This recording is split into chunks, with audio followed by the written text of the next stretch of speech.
Gonna get free this time. Falling into a blue sky mind. Came to me in that song. Hello. Deb Air here. I have come on here just prior to the beginning of this episode to number one, continue to thank you for all of you that are following us and rating us 5 stars. What we get the most joy out of is listening to what kind of experiences you're having from listening.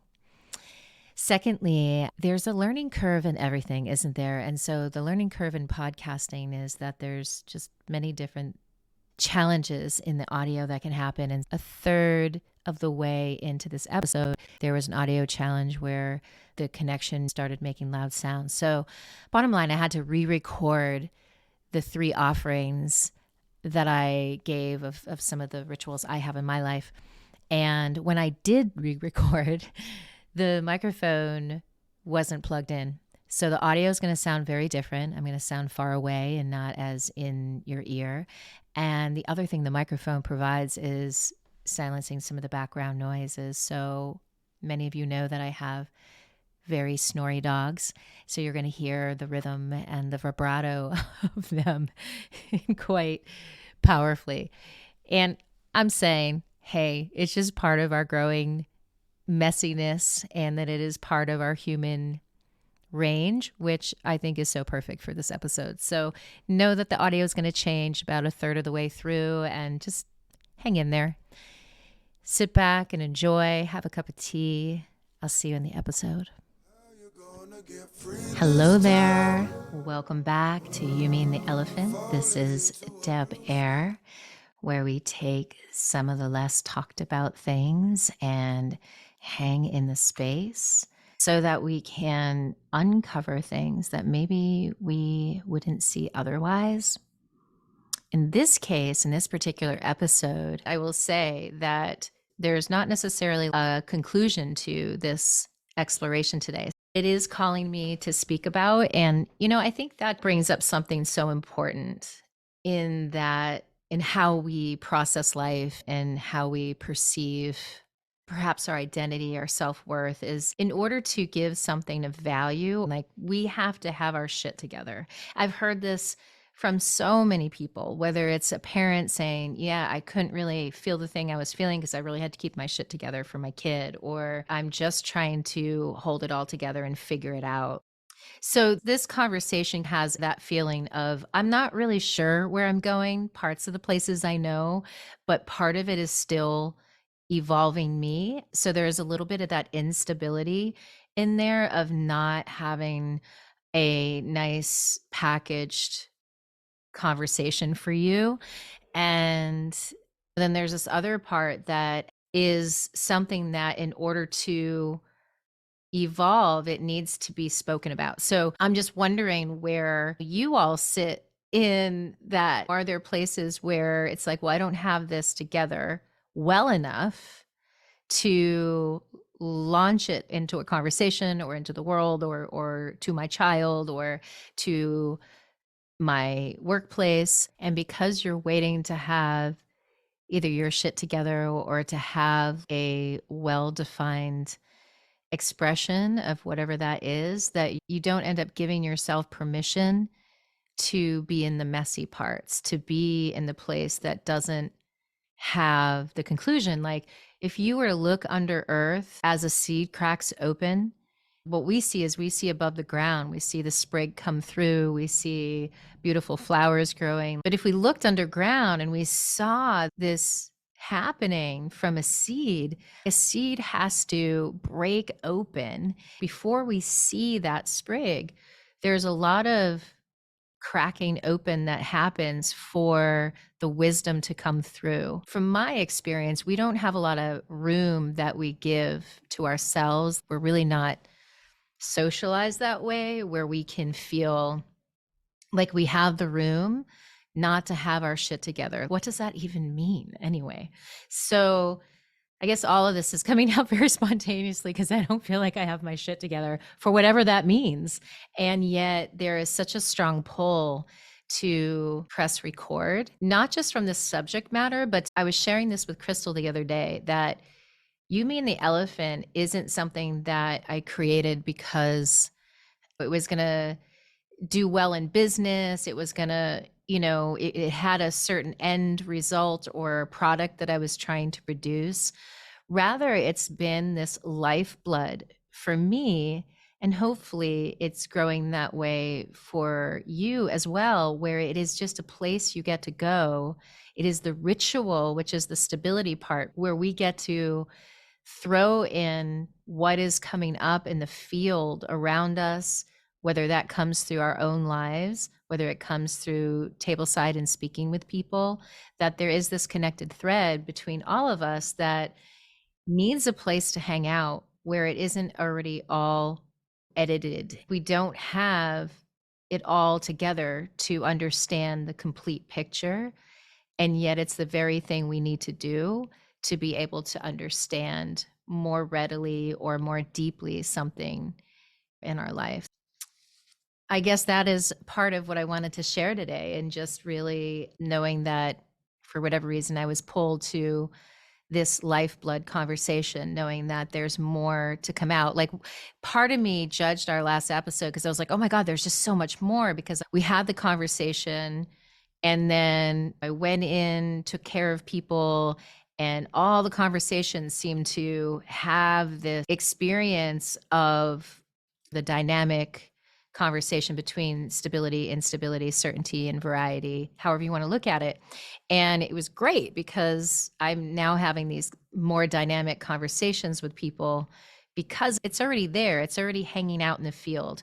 And when I say field, if that doesn't make sense to some of you, what I'm speaking to is that there is a connection of energy, of life that exists beyond your body. There is for all of us. And that through those invisible threads, through that awareness, through that energy of life, we find and experience and become aware of more life within ourselves.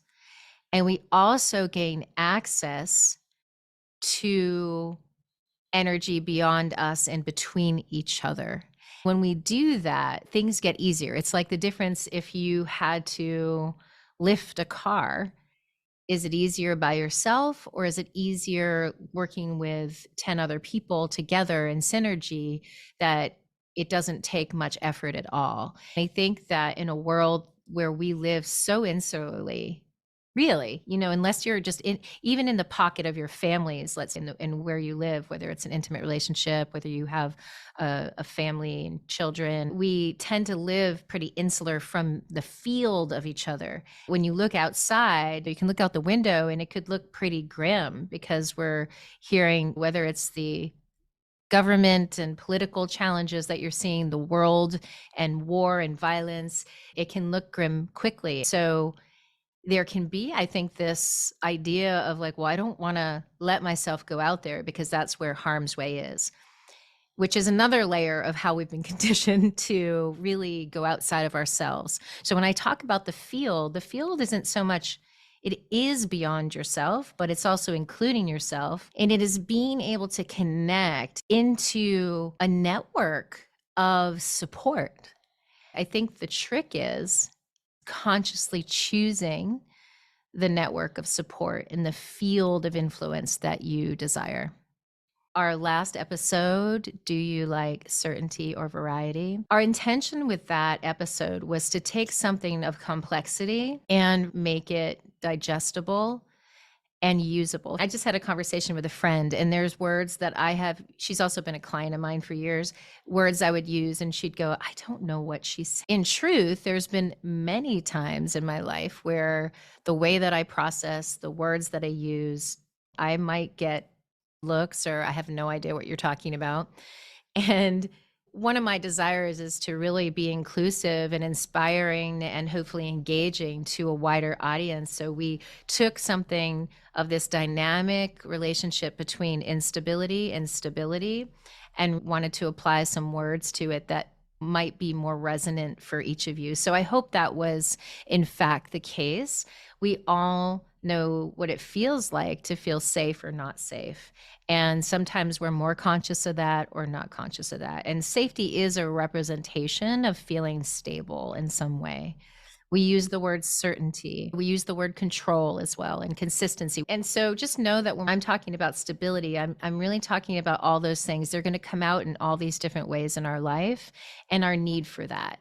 And that will always be, we will always have a need, consciously or unconsciously, to have a sense of feeling safe, of having a stability in our body where our heart regulates in a way that is healthy, where our pancreas secretes insulin right at the proper time, where our digestion is working beautifully, where our brains are coherent enough to be able to finish a sentence. So these are all aspects of stability and the ways in which not just our living system, so our body, but our world system needs to work. We have to have some consistency in order to build containers to deepen our awareness of something. I talked about last time how the climate, Mother Earth, is speaking to us. She's creating changes.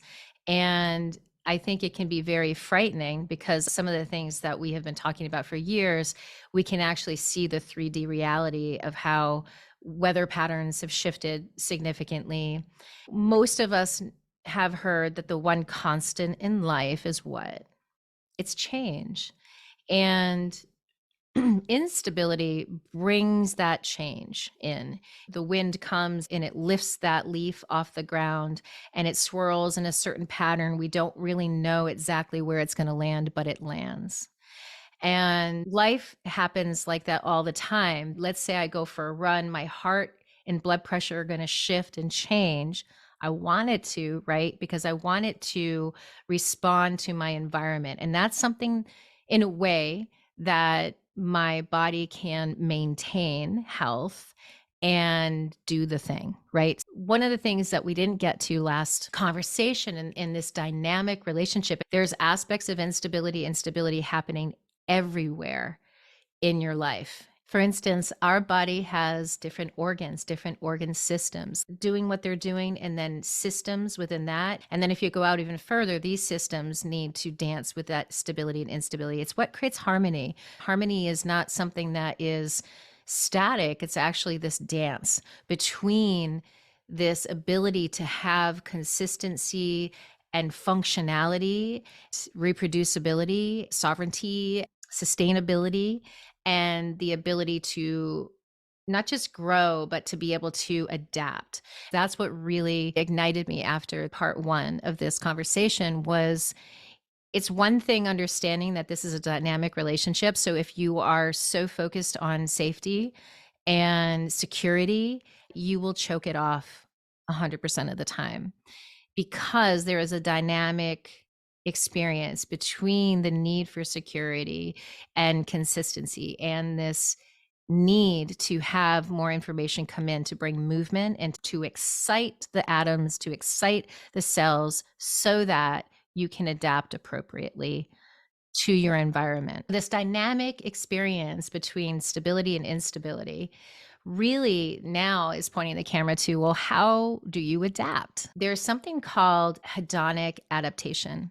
It's the concept that we will have this sort of consistency in our life and then something different or unstable will happen. And that could be something grandiose and exciting, like quote unquote positive, like winning the lottery. It could be something quote unquote negative that could be like a loss of a loved one, let's say, or an accident or a loss of a job. Really what the concept of hedonic adaptation is that we have these default ways in which we are in the world and I will say that as a practitioner of the neurology in our neurobiology. It's like Tony Robbins used to talk about that we have this default range. So if our life range of what we're comfortable living, it goes from, let's say, 70 degrees to 75 degrees, and I experience something like I go to some event, I have some like transcendent experience and I go, oh my God. And I go way up to 90. I'm just using temperature. I don't really mean it that, but I go up beyond that. It's fantastic. And all of this experience happens that I couldn't experience in that default range between 70 and 75. However, what happens, and we all know this, we go on vacation, we do the things, we're like, oh my God, I want this feeling to last, right? We're just praying for this feeling to last. And what happens is eventually, sometimes really rapidly, depending on our life, we go back to the range of default between that 70 and 75. And that's what's called hedonic adaptation. This is always going to happen to some degree. And I think what's very important is two things, is that I'm going to point out two other kinds of adaptation that happen in our world, in our being, in our evolution. And also, I want to talk about exposing some of these things to more of your understanding so that you can actually harness some of your own power in relationship to how you live and how you adapt. There's a de-evolution adaptation. What I mean by that is I'll give an experience of my mom. Years ago, I remember my mom, and hopefully this isn't TMI, but she often had challenges through her adult life with constipation. And I was just checking in with her. I might have been in chiropractic school at the time. And I was like, how's that going? And she's like, it's so weird. It just totally changed. Like overnight. It feels like it just changed. I don't have a problem anymore with constipation. And I remember even back then, like something in my gut went, ooh.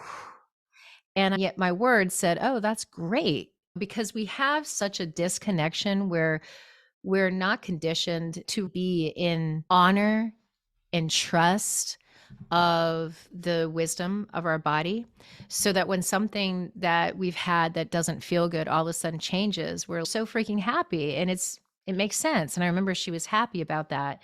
And I was like, great. But there was some incongruency in my gut that was, ooh, why? Why did it all of a sudden change? I think this is underlying a lot of different chronic illnesses that we have, and cancering and all these things. And this goes beyond the human body and our health, but I'm using it through this lens right now. Like life always has to have instability and stability. This dynamic always exists in order to thrive. How we adapt is what matters. So, to go back to my mom's example, my question was, why did her body adapt that way all of a sudden? It's a type of adaptation. Now, it looks like it went to a higher functioning, or it went to she's adapting better. So now she's going to the bathroom more effortlessly. But what my innate experience was, and what I had learned up to date, but just my gut was saying, was there any other place that had to take the hit?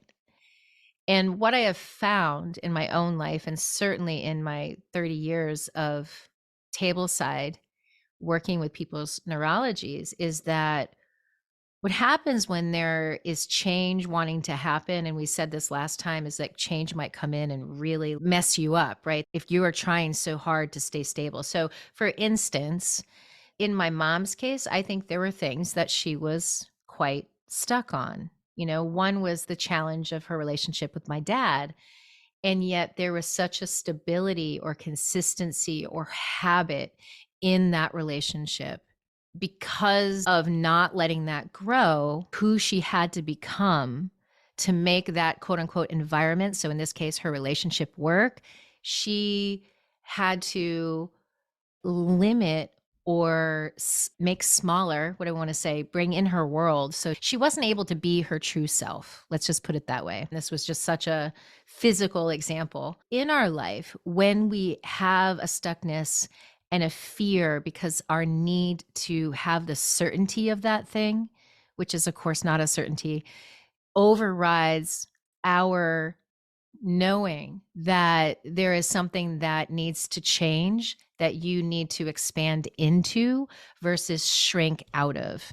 And sometimes we're staying in containers, whether it be a relationship container, a location. When we're staying in something, and in order to stay in that thing, we actually have to devolve what we think, what we say. Let's say we're in a type, I mean, I hope you're not, but if you've known somebody, you're in an abusive relationship of some kind, whether it be physically, emotionally, mentally, there are going to be things you can't do in order to adapt to that environment, in order to be safe in that environment.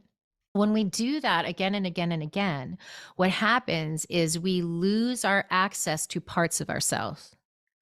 And that's also neurologically speaking, meaning we have to begin to reroute those places that you can't go to. People will say, I don't do that, or that's not me. I don't go there. That's what I mean. Our system will reroute and we will depersonalize that part, and it will now be off the radar so that we can live in this environment that we're too afraid to expand beyond or through. And I believe this is just me saying this, that that's what happened with my mom. And what happens is when you do that, you're working with a less whole version of you. So on a very biological level, you have less access to the energy that you need for your biological processes to function properly. So it's almost like you steal from Peter to pay Paul. So her system had to steal energy from other parts of her body so that she could regulate her digestion. Those other parts, again, are off the radar. To go back to the concept of de-evolutionary adaptation, we can adapt, but are we recognizing places in your world, perhaps? Are you adapting in a way that's making your world smaller or bigger? And there are many tricky ways that I've seen in myself. I was literally just having this conversation with my son that maybe you want to look towards that kind of puts you a little bit in that butterfly zone where you're like, oh, I want this thing. But whatever the thing it is that you have to go through within yourself may feel too scary. So the mind will say, it's not a big deal. It's all good. It wasn't that big a deal, anyways. And we all have different personality types. So this is just one example. But we have tricky ways in which our mind and our perceptions will limit so that we think like it's okay. It's okay. If we're in an abusive relationship, well, it's okay because this person apologized. The thing is, everyone has a knowing to some degree. The reality is, are we adapting into a smaller version of ourselves, a smaller platform of living where everything gets narrower? Are you more insular or are you more engaged and dynamic with the world? Are you feeling in order to have life energy that you have to make your life so small you can't go out into social situations? There's a lot of different signs in which you can recognize if some of the ways that you adapt in your life are de-evolution. And that just means that the organization and bandwidth of who you get to be, whether it's in your biology. And let me just tell you right now, there's a direct relationship between how you're living your life or not living your life and it's showing up in your biology. It is a direct link.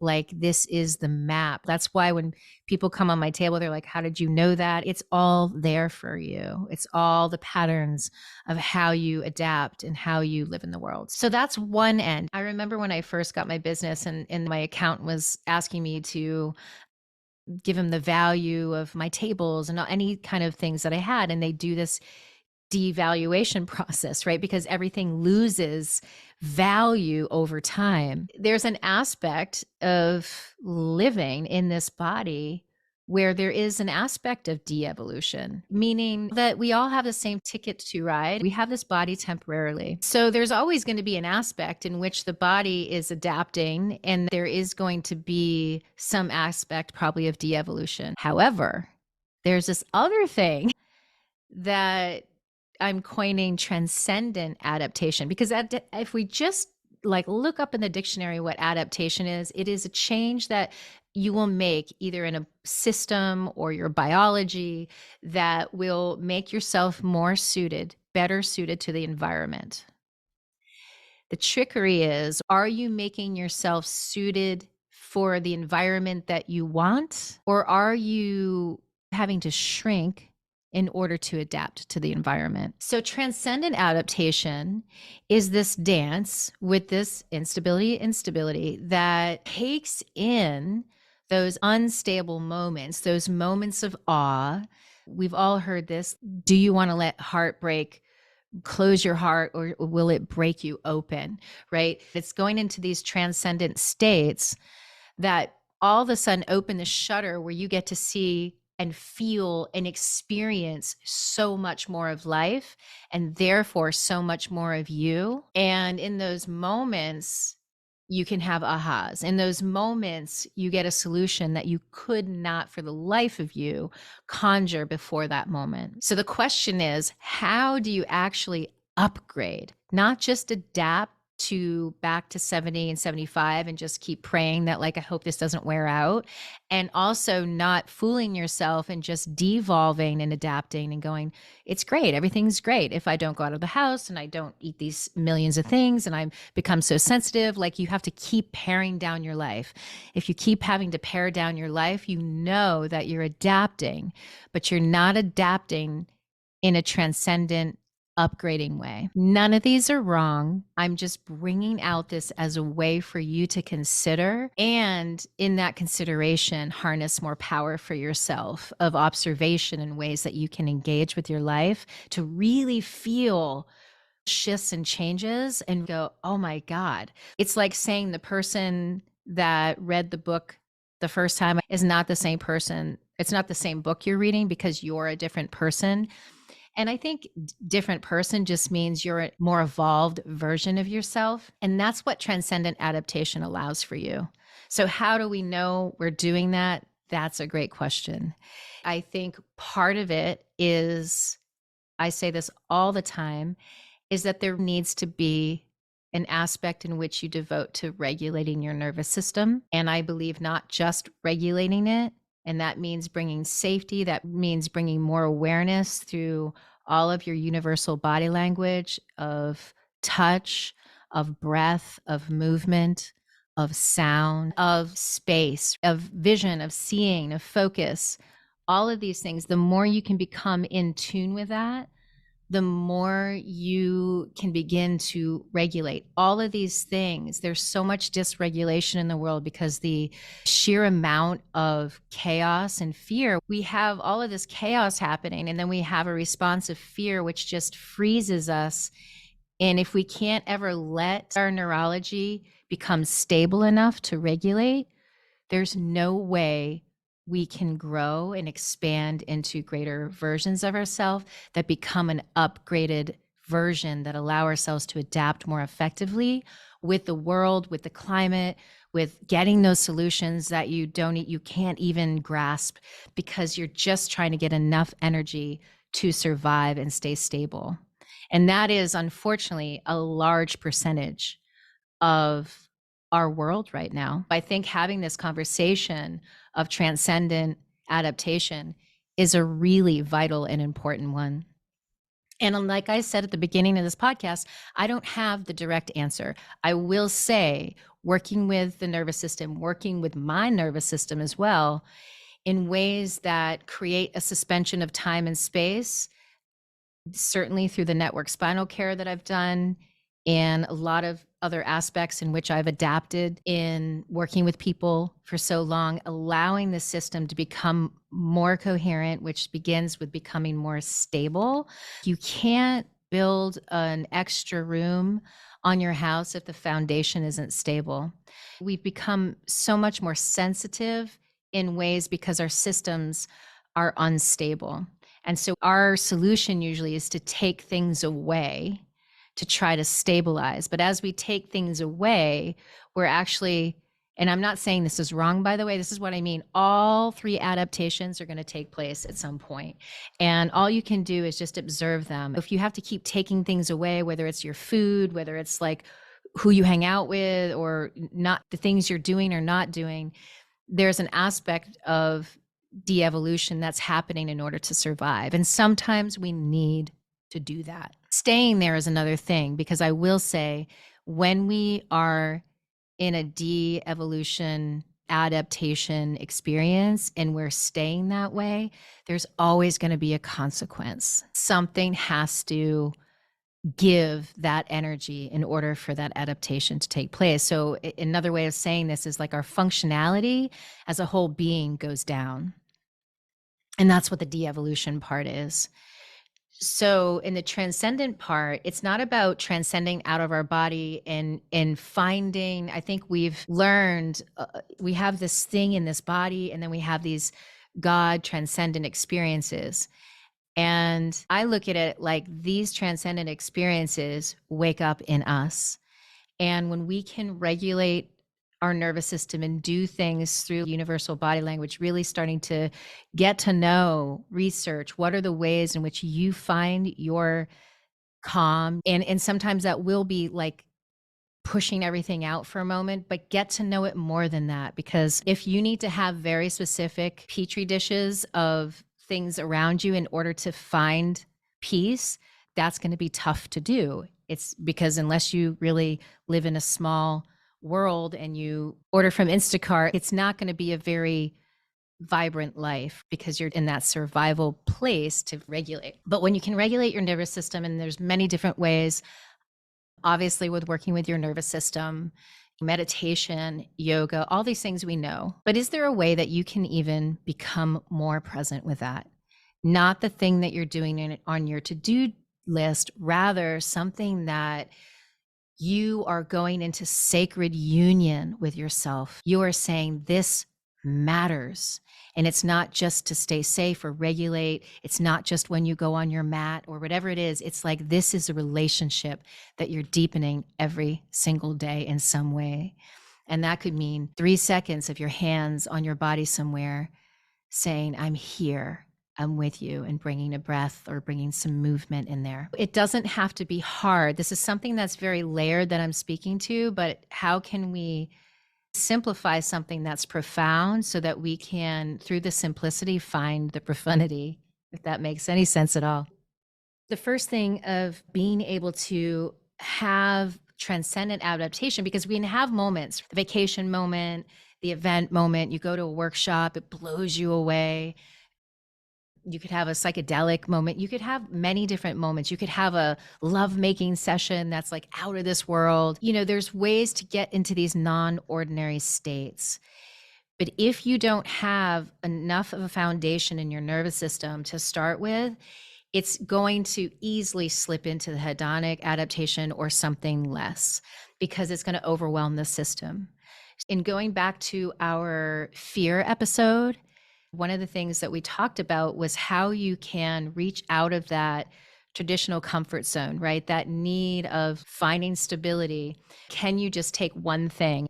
I think I mentioned cold plunging as one of those things to take us into this unstable moment where we're like, ah, and our system goes, oh my God. And we go back into this place of stability. Can you do these things? And also simultaneously, while you're deepening your relationship with your neurology, with your body as you, can you do these things?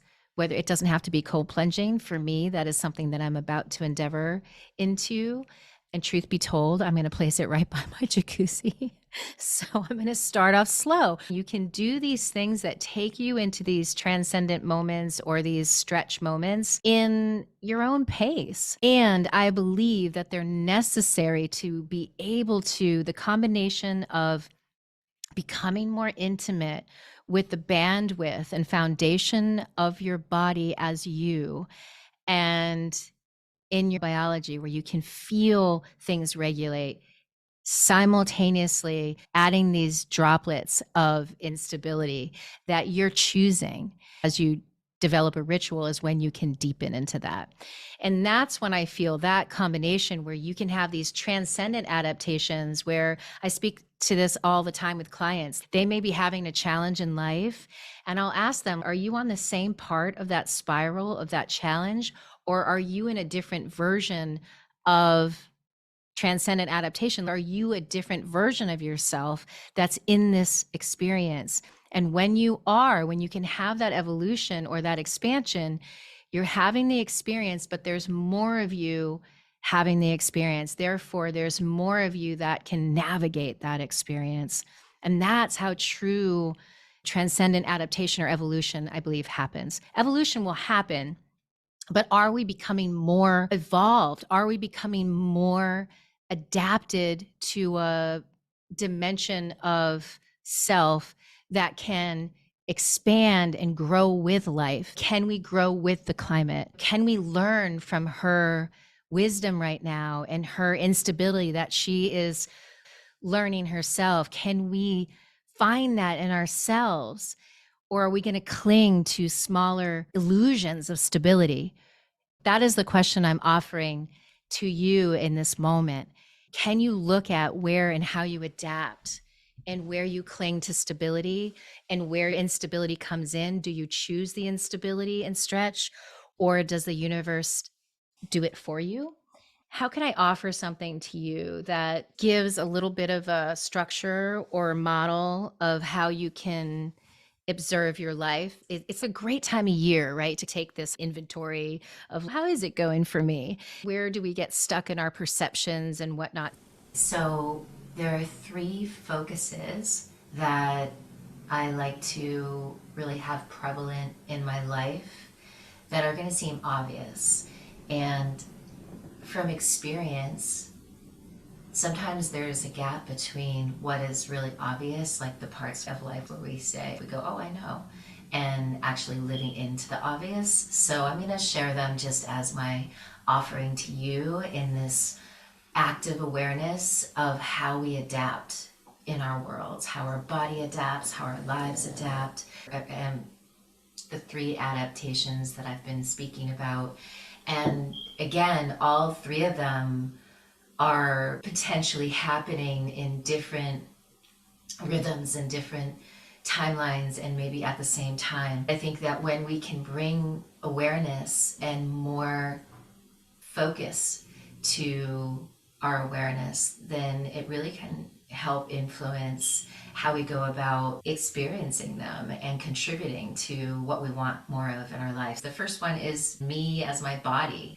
I talk about being stardust, right? We're both from the stars and we are made from the earth. And that's what Michael Meade talks about, is that we were born from the earth, from the dust, from Mother Nature, and we are descendants from the stars. And that we, by being both like animal creatures of the earth and descendants of the star, our life, our bodiness, right, in here in this temple, is that space between. And that space between is always going to have a little friction. And I think that loops into this whole conversation between stability and instability and infinite and temporary. You could use many different words, as we've already explored some, but they come out in different layers. Life is complex. There's our very animal nature of like, what is your breath doing? What is your sound doing? It's been said that sound is the first sacred experience, and that we all have a soul song, and it's not about being on pitch or in the right tone, but the frequency of you. In my own journey, allowing myself that child's mind with the curiosity of what does my body, what does the temple, what do the cells, what are their resonance and frequency sharing with me, and how can I be in more intimate union with that?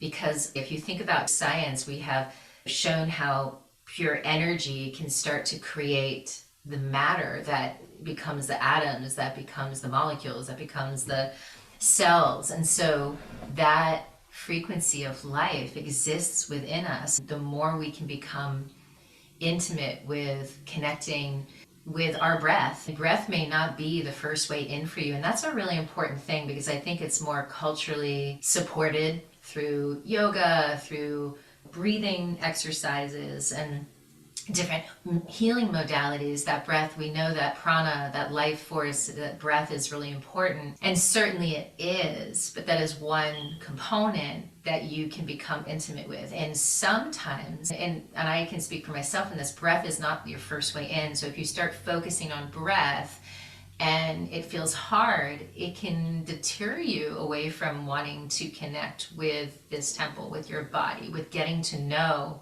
the divine nature and the wisdom that it has to give you, and also begin to develop a relationship where you know what your body needs and desires at a given moment. And so there are other ways, and when I say what your body needs, it can be in the biological sense of that. It can be in the emotional sense. It can be in what you desire mentally or what you vision for your life. And it also can be your connection with your own divinity, with your own God, with your own spirit. So to go back to becoming more intimate with self, some of the other things which I call universal body language is just really getting to know how your body language is. We are speaking all the time through verbal language, but what kind of sounds does your body make? And are there ways, and we have a whole episode on sound in What Is Your Voice Telling You? And if you haven't listened to that, it's worth checking out. Sound is known to be that first sacred experience that everyone has a soul song in them. And many of us feel like we're not good singers. And I think there's a difference between honoring the sound and really getting to know what is that. The first time I ever recorded my voice, I was like, who is that? And I hated it. And sometimes I still go, oh God, it sounds like what's coming out feels harder or just not as in flow. Sound can let us know where we're at in a moment. Is there a contraction? Is there a stuckness? Is there an expansion? Is there this connection to a transcendent place? Are you speaking fast? And it's not just about spoken language, but when you're stretching in the morning, are you giving yourself the opportunity to like have a sound to that? Through the years of working with people, it can sometimes be hard just even to make a sound, to be able to be familiar with your own sound. Touch, like how often do you touch your body? Do you feel your skin? Do you squeeze your muscles? Do you tap and feel how blood comes to where you're tapping and focusing? Many times we depersonalize our body to ourself and we separate that. And so it's like there's this me, we're enculturated to think mind, body.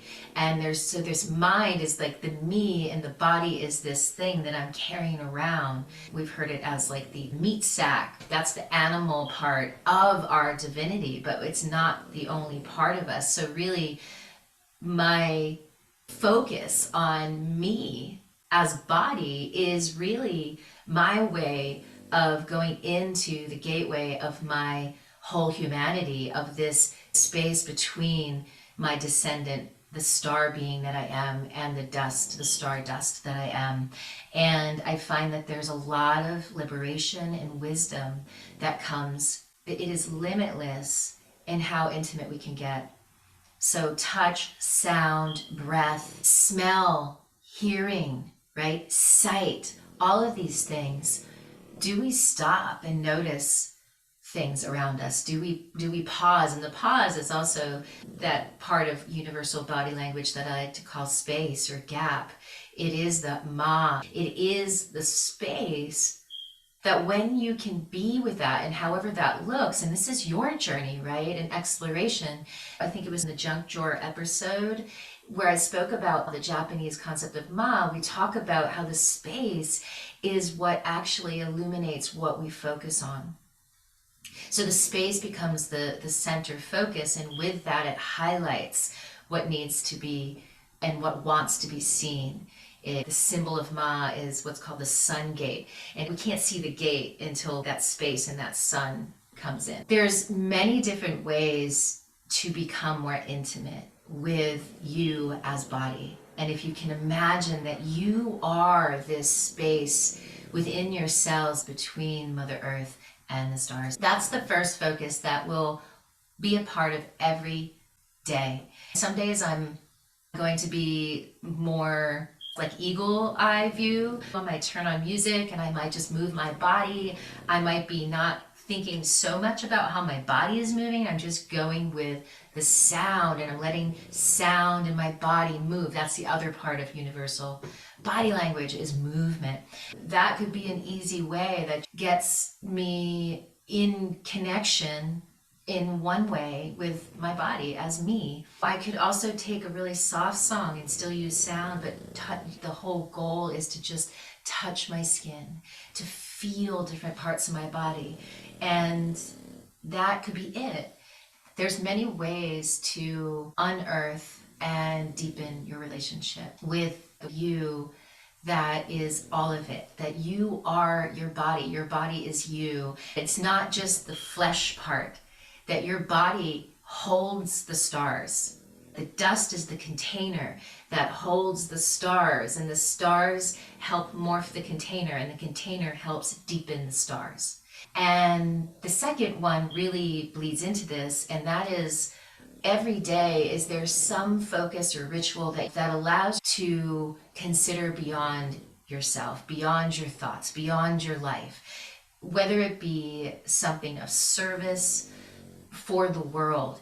Most of us want to have some aspect of our life that has meaning, and usually included in that is this feeling of wanting to leave the world a better place than you found it. When we can look beyond ourselves, what we're really doing is we're tapping into the field of existence, of energy, of life, where we were created from. And so that aspect of the field of influence, of energy, of life, is that divine nature that comes in and creates matter. I think it's really important to have some ritual every day that allows you to look beyond yourself.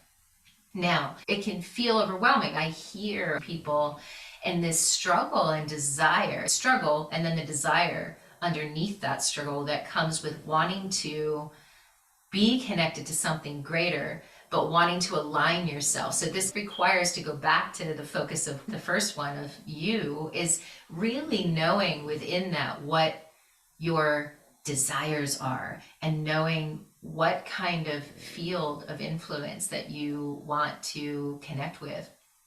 There are many different ways to do that, whether it's a practice of gratitude or it's a practice of seeing what life is there. One of my mentors used to say, just reach out, reach your hands out and just feel, close your eyes and feel what you can feel, and become more connected to what lies all around you, what is there to gift you, your awareness. You're putting your fingertips right into the field of existence.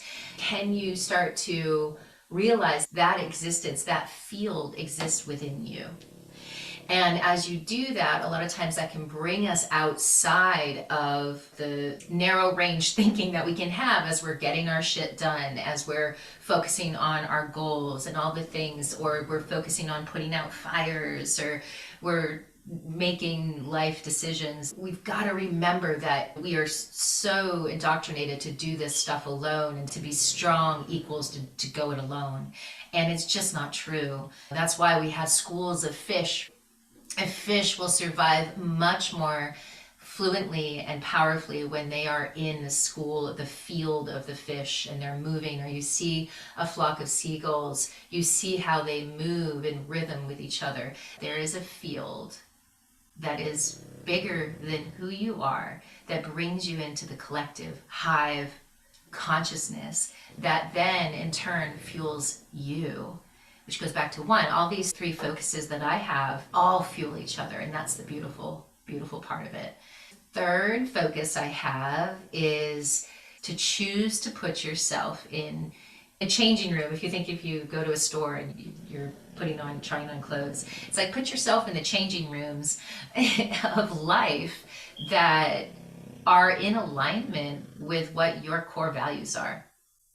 And we've got to choose this every day, because it's very easy to let the collective culture, which is not necessarily, that is a field of influence, absolutely. You get to choose every day what kind of field of influence you connect with. And sometimes it feels hard because you don't know where to go. And I really get that. That's part of why this podcast exists. You can have a field of influence, you can have digital fields of influence or mentors, you can decide to go to a retreat or an event of some kind.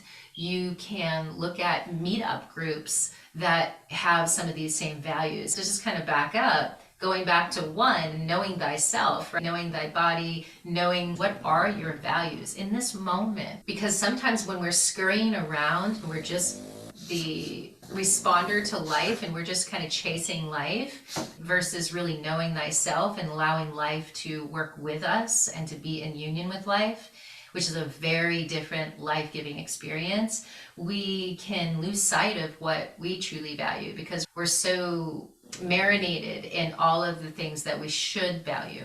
You will have aspects of yourself that you value and aspects of life that you value that are not always going to be congruent to the people that live around you or to the culture at large. And that's okay, because I promise you there are microcultures of people that will have and hold those same values. So it's our job, I believe, to connect with that, to choose it every single day. Where can I put myself? And as you choose to put yourself, and that could be listening to a podcast, that could be reading a certain book, that could be looking at a meetup group and saying, gosh, I want to look at this meetup group of meditators, of runners, of conscious thinkers, of whatever it is that excites you.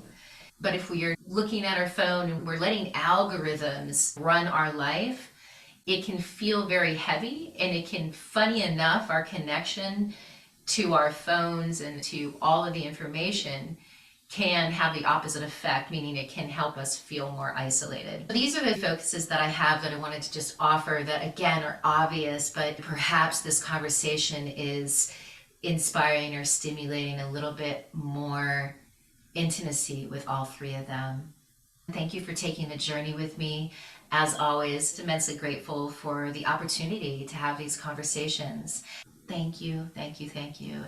Until next time, hasta la próxima vez. And now, Trevor Hall with Blue Sky Mind. It's in and through the body.